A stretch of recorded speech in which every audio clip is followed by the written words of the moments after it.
Good evening. I'm so sorry that I can't be with you all in person, but I'm hoping this is the next best thing.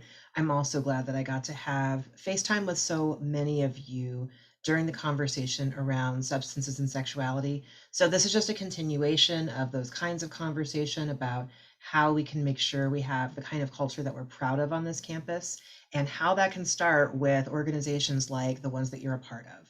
So let me go ahead and start sharing my screen, and we're going to get us started with a super duper quick presentation that I'm hoping will help make it a little bit more fun to be engaged other than just watching me sort of like talk as a little talking head. That's going to be a little weird. So let's have some extra information here.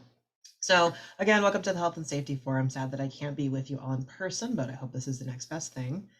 So first I wanted to introduce what my department does for those who haven't had any experiences of hearing me speak about what my role is. My role on this campus is the Associate Director of Prevention Education.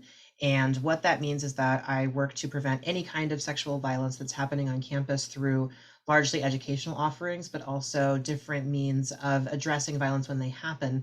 But I really like to think of this as the whole like ounce of prevention, pound of cure. If we can start this stuff in motion before anything happens, that's a lot less to have to address on the other side. And it also means that a lot less folks are harmed in that process.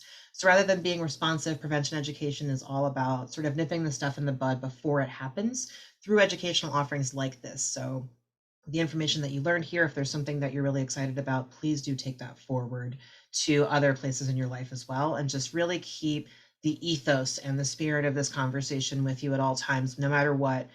You're always going to be representing this campus, whether you like it or not. You're always going to be what people think of when they think of Muhlenberg. So keep that in mind as well, that it's a bigger responsibility when you take on leadership roles within your community as well. So not only do I work to prevent sexual violence and intimate partner violence, but any form of gender-based violence or bias or harm that happens on our campus. So I work really closely with our Title IX office. I am also a member of the Bias Resource Education team. So that's just a few of the ways that I'm connected to addressing other kinds of bias on our campus other than just sexual violence, intimate partner violence. My model is really one of harm reduction. So I don't like to tell people what not to do. I don't believe the just say no is very successful. I really like to address the ways that people are already moving through the world, the ways that they're already making choices and doing things, and just saying, try it this way that maybe is a little bit healthier or a little bit less harmful. Because we all make choices in our lives that can sort of include some form of harm or bias or whatever it is. We all move through the world with those kinds of biases and prejudices, but it's important for us to work to unlearn them. And I also believe that just shaming people and blaming people for things they don't know isn't a very effective way of learning. So really it's about understanding what our role in the larger scope of what harm is really helpful, and then learning to make better choices once we are more informed. So that's really the ethos that I tried to bring into the work that I do on this campus and elsewhere as well. How can we work to prevent harm? I know it's something that even if we really believe firmly in this stuff and we care about it a lot, we may not always know what the best means of addressing these things is. So we're going to do just a really, really quick little mini lesson on how we can sort of understand these things first, and then how we can work to address them. So being an upstander or an active bystander is one of the most important roles that you will have on our campus. Those that have a lot of social capital, meaning people that have a lot of clout or that people look up to or people respect, they have a very strong voice on our campus. So that includes everyone in this room.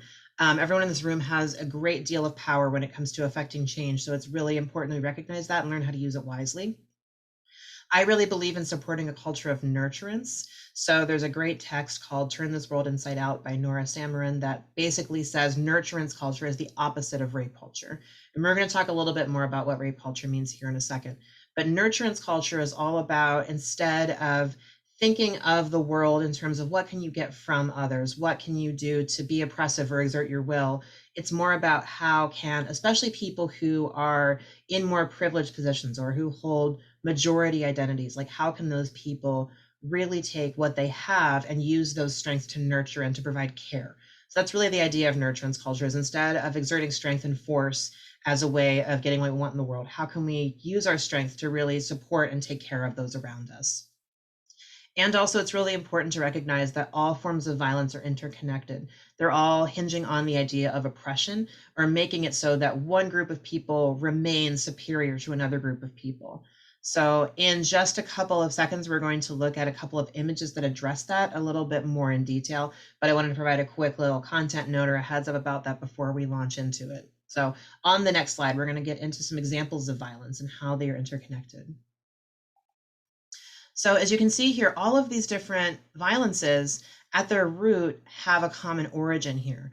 So we live under capitalism. That's an oppressive force that exerts its will on us all day, every day, whether we want to be a part of it or not, which dovetails into environmental terrorism. So that means that sort of individualistic, like I'm going to try to get what I want and I don't care what happens to the environment or the people around me. That's sort of that intersection of environmental terrorism and capitalism. So that's how that sort of functions together. But over here, we see that patriarchy and all of these other concepts touch one another as well. So we see this, even this man destroys nature piece is still part of a colonialist mindset, which is really where we get patriarchy and misogyny as well. So especially in, for any of those who have taken any kind of gender studies courses, is going to be a huge repeat. But patriarchy especially is just that system that says that men, male presenting folks, and those who are sort of male coded in our culture are superior, and that all other gender minorities under that are inferior. So that's where we get things like sexual violence. That's where we get things like catcalling and locker room talk, all of that stuff. All of those things serve to basically create a system where men and male presenting people are still kind of seen as like these are the apex of our society. These are the ways that these are the folks that really are who we should be looking up to and we should be taking our cues from and things like that. And everybody else who's under that better fall in line, you know? And so we're going to do all of these things to create that system and to also keep upholding that system. So all of these violences are interconnected in different ways and they impact all of our lives all the time. So just recognizing that and just understanding that is a really, really crucial component in being able to change it. We can't really do a whole lot about these things if we don't understand how they function together. And what really is important in my office is recognizing where rape culture is present. So we're going to get into that a little bit. So I want to also give a heads up that we're going to be talking about the specifics of what rape culture is. So rape culture is defined as a way in which society blames victims of sexual assault and a way in which sexual violence is normalized. And what that means is things that are normalized are we just kind of like assume that they're okay or they're not that harmful, you know, oh, that's just the way he is. He just makes those kinds of jokes, you know. Oh, or she, you know, regularly puts down other girls, but that's just, you know, that's part of her personality. We kind of overlook those things and we don't recognize that they're actually part of those larger systems. So we're going to see that in a second too, but just hang on to that idea of like when violence is normalized, and especially sexual violence or gender-based violence, all of that stuff contributes to the idea of what rape culture is. Rape culture is also an environment in which sexual violence is prevalent or it's excused a lot, especially. So even if it's not that common, we sort of make excuses about it or pretend that it's not that big of a deal. And I think that we're getting more consciousness around that, especially like after the Me Too movement, more people now recognize, oh, this is actually a problem.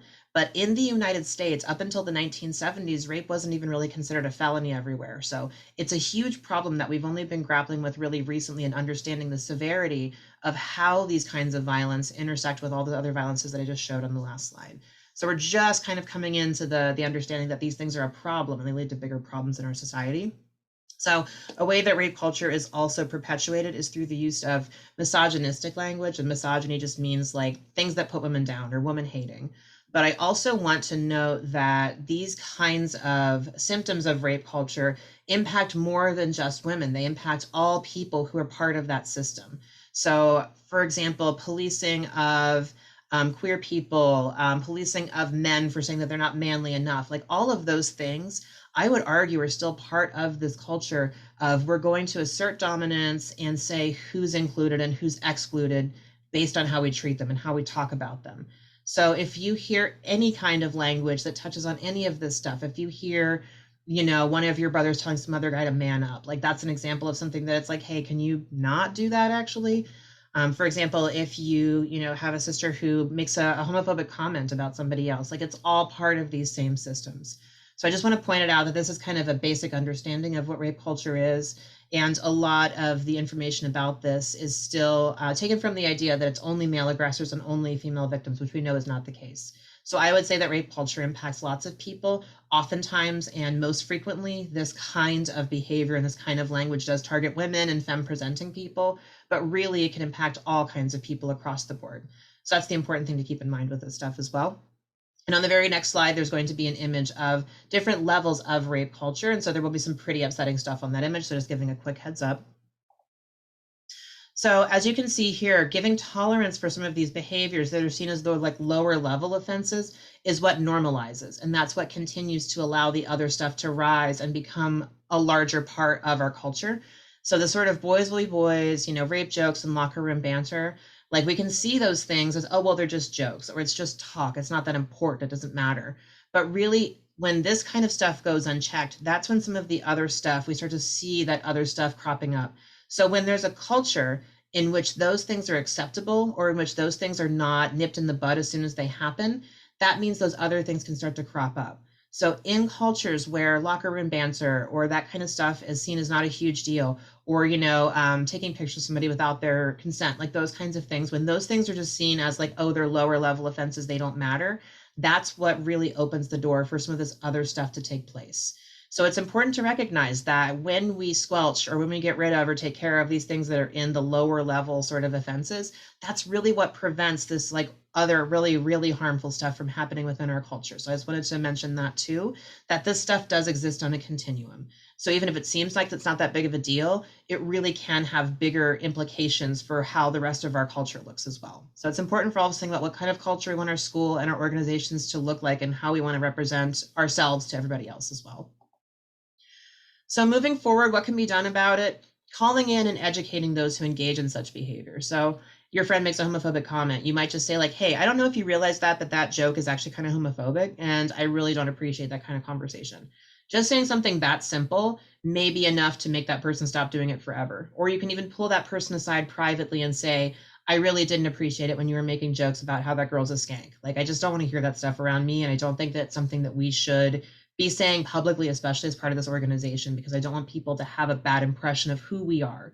So those kinds of things can be really, really helpful. A lot of times when those things go unchecked, that's when it starts to escalate. So even a very gentle reminder of this is not the way that we conduct business here, that can be enough to really stop it from rising up to those higher level offenses or really problematic behaviors within our culture. If someone's just not getting it, if you have tried to tag somebody, or excuse me, call somebody in and they're still really not getting the picture, that's when you can tag in pro staff. I would be more than happy to help your organization think about these things differently. I have been called in for different organizations, sports teams, and things like that are having issues with this stuff. And I'm more than happy to come and talk and work through those things and provide a little bit higher level of education around why these things matter. So if you've already tried and you kind of feel like you're hitting a wall with somebody, you can absolutely call in pro staff. If it seems like it's really rising to the level of like this might be a bias related incident, you can always make a report. To find our reporting form, the way that I always do it is just Google the words Muhlenberg and report, and it pops right up.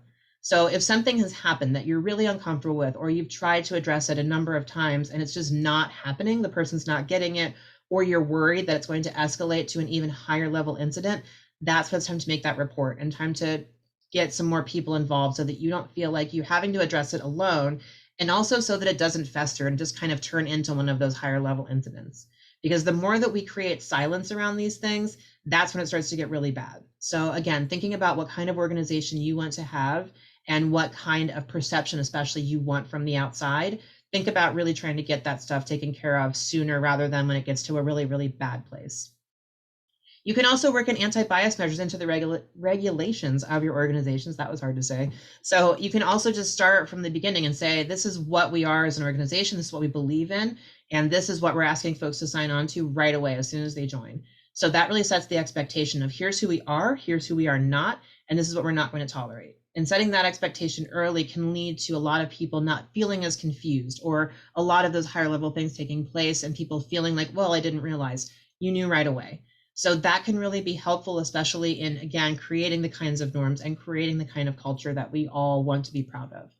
So again, thinking in terms of how my office can be helpful, please, please, please don't hesitate to reach out. If there's ever something that I can do, if you want me to come and just have a conversation with your org, or you want to have me do a presentation, whatever the case may be, I'm happy to do so. So my name again is Jules Purnell. I am the Associate Director of Prevention Ed, and do remember me and think of me as a resource anytime you feel this stuff coming up and like you might need a little bit of extra support. I'm always more than happy to do so. Otherwise, I hope that you have a great rest of your health and safety forum, and I hope that I can be with you all in person again sometime soon.